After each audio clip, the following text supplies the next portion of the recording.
Good morning, boys and girls. This is Rides with Jim once again. At tayo ay mag first ride impression dito sa ating bagong unit na Yamaha R1.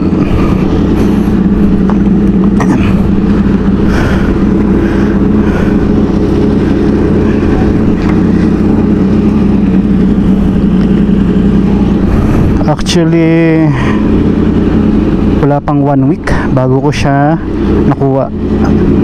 Kaya napapansin nyo yung garahe natin, wala na dyan yung ating MT-09 at ang Yamaha R3 dahil sinacrifice natin sila para lang dito kay R1.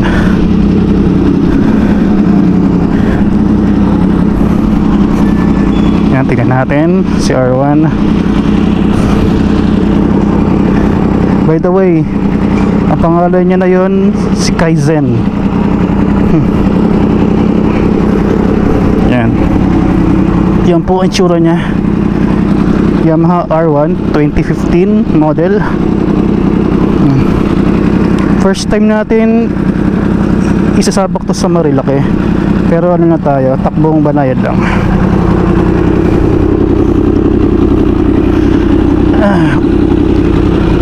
Unang sakay, gabi, tiptoe ako. Nasa mababang settings sa to, binabaan natin yung itong tube, pati yung monoshock na ano, sa pinakasagad na soft. Tara, let's go.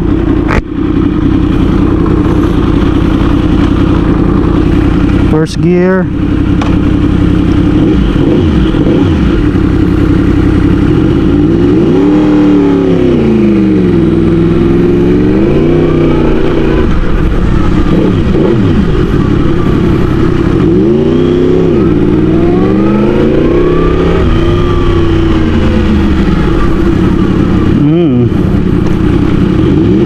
Hindi siya nakakagulat. Maganda yung ano nito,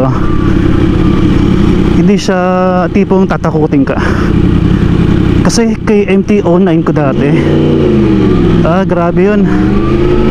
Kaya talaga tinawag na Master of Torque mga MT. Ito, hindi ka niya tatakutin. I mean, hindi ka niya gugulatin sa unang gear pa lang.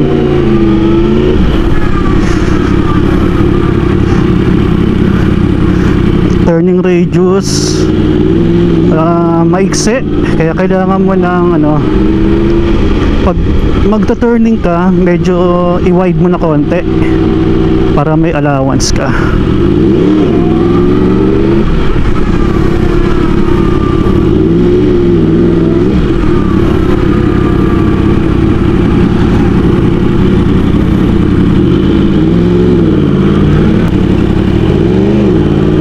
By the way guys, naka full exhaust to at saka naka tuning kay Motorrad sa Quezon City. Kaya napapansin nyo sa aking gauge, nakailaw ang kanyang check engine. Ayan, kasi naka tune siya.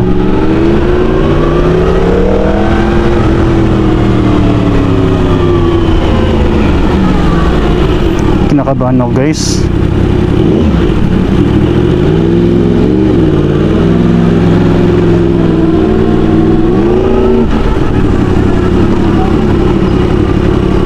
first impression, parang ano,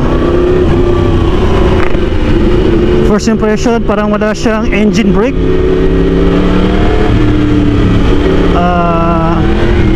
Oo, para mahina, ewan ko, hindi ko rin dami engine brake nya. Sa MT ko kasi saka sa R3 ramdam ko eh. Ito hindi eh, parang slight lang meron. Yun lang napansin ko sa kanya. Ayun, saka ito yung first time nating ipapasyal siya sa Marilake. Itong si ano, Kaizen.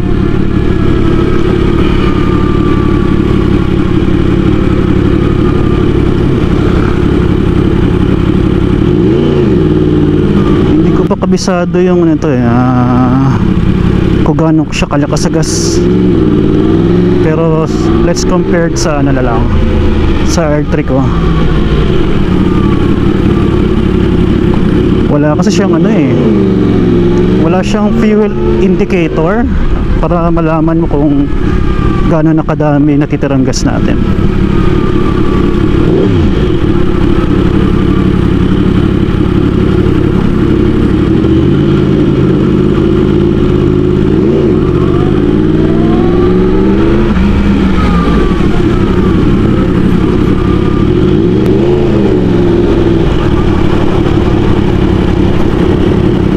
Guys, pasensya nyo na kung baka hindi maganda yung camera angle ng ano, GoPro natin.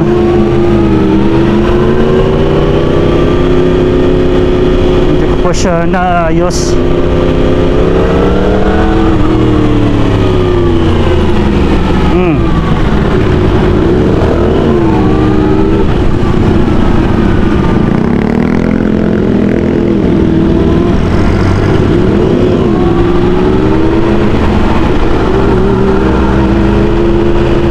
Dahan-dahan lang.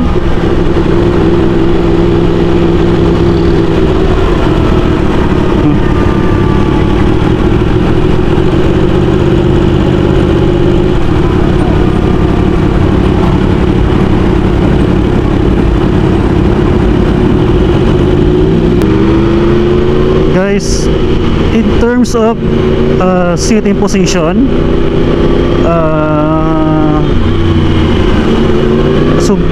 sobrang sub-sub siya,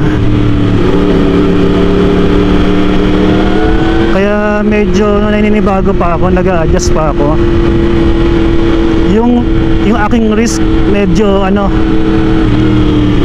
medyo nananakit na. Siguro sanayan lang. Pag tumagal siguro ko na mga nito, kahit mga 1 month, tingin ko masanay din ang ano ko, kamay ko.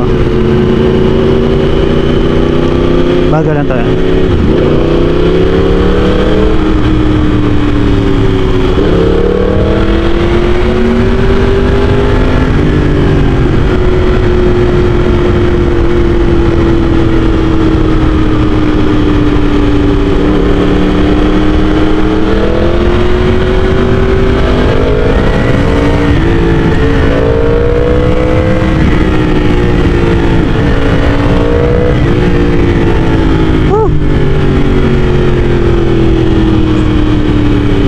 Wala pa ako confident guys na ano, bilisan siya. Medyo takot pa ako.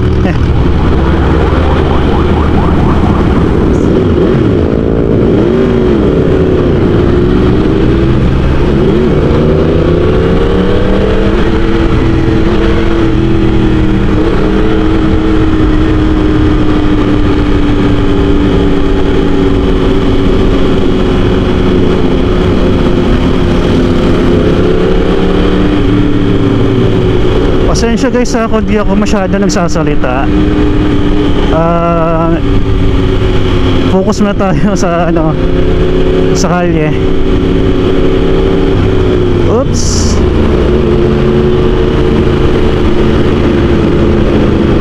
Hindi ginagamay pa natin eh.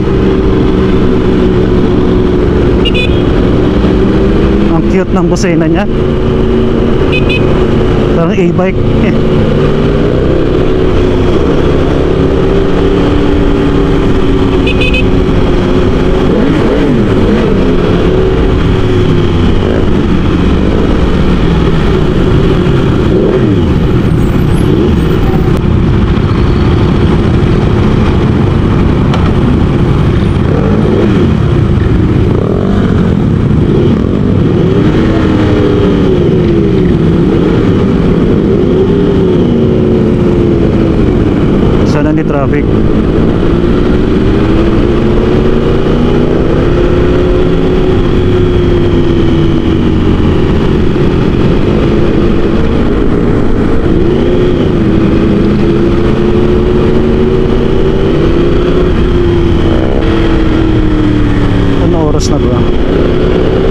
ng clock. Hindi ko makita yung time.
Good day guys, this is Rides with Jim once again. Katapos natin mag breakfast ride.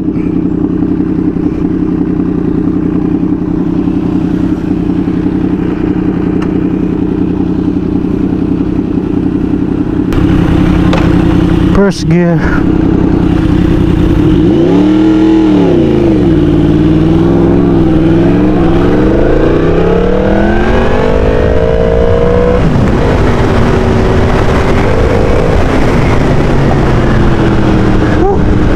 Sarap.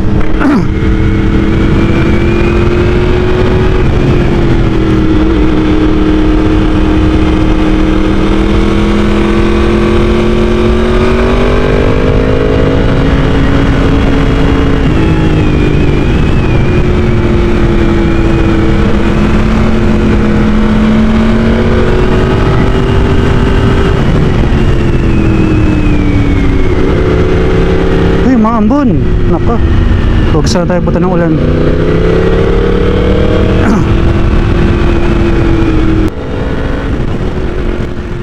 At para sa final verdict ng ating R1, una-una kanyang performance, sobrang smooth nung ano niya, gearing niya, saka hindi kanya tatakutin. At saka kapansin nyo, puro second gear lang ako, hindi na ako third gear. Basta puro second gear lang kasi medyo alam nyo na, kinakabahan pa ako, kaya ayun lang na ano ko, ginamit kong gear all the way. Kaya sa performance wala akong issue sa kanya.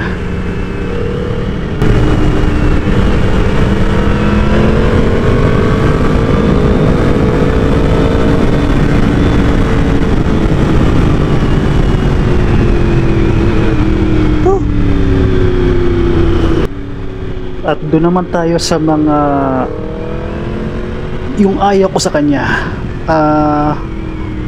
Una-una yung kanya sitting position. Grabe, sobrang subsub ka. Saka parang ano, sobrang nanakit yung likod ko.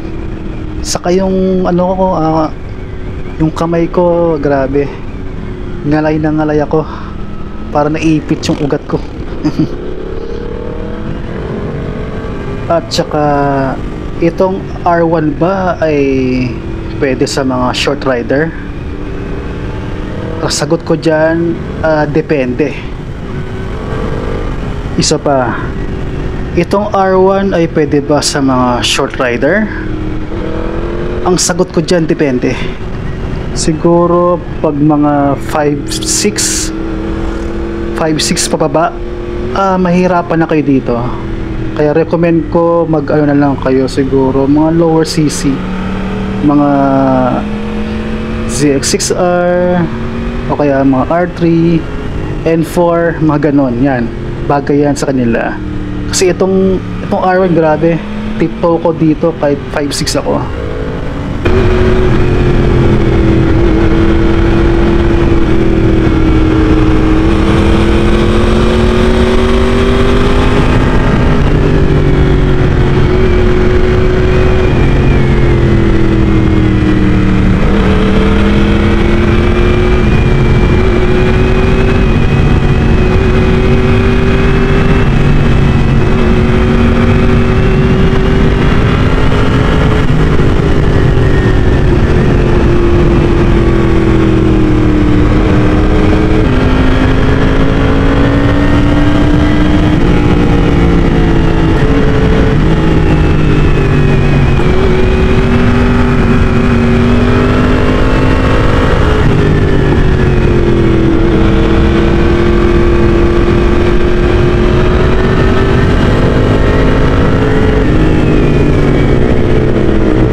What's up guys, balik tayo yung Shell Boso.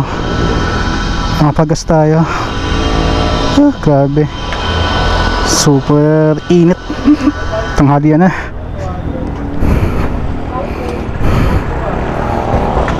Grabe, napakasarap gamitin itong R1. Okay, tayo. Pagas tayo ng premium.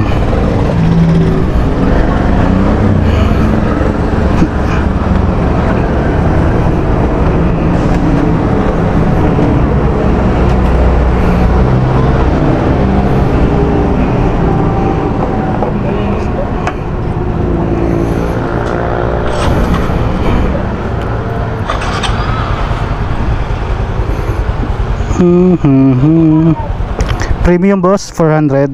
400 po. Oo. Opo.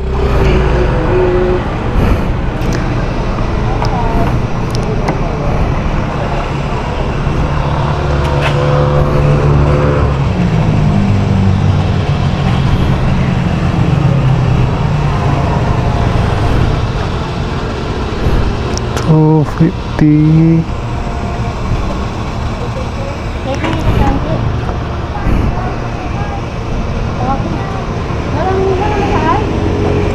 Kung kay R3 to, naka ano ko, 300. Hindi pa puno.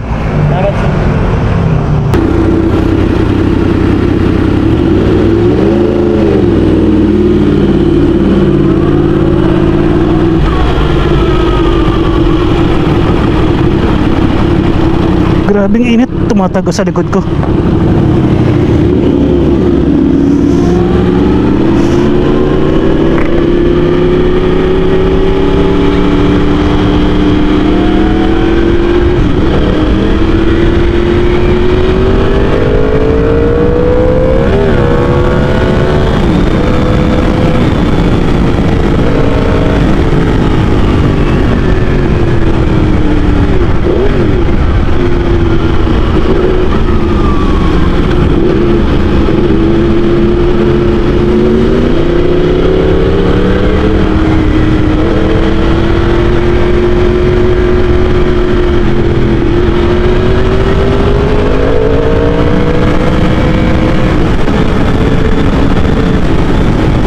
Sarap.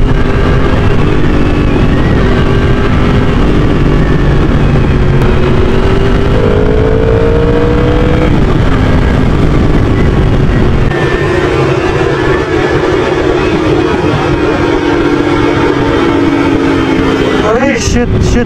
Pasobra ako. Sobra. Ah.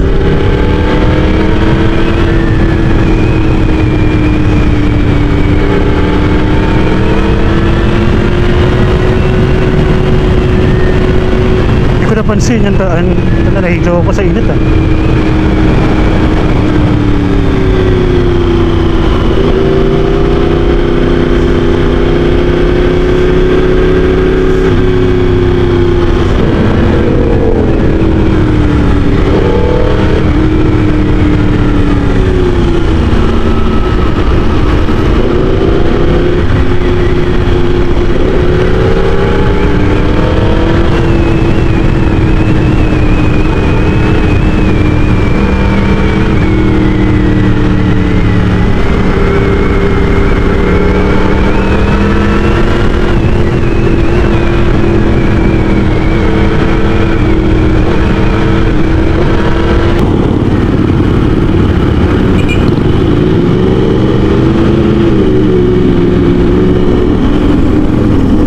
Guys, oh, yung naka R3 oh.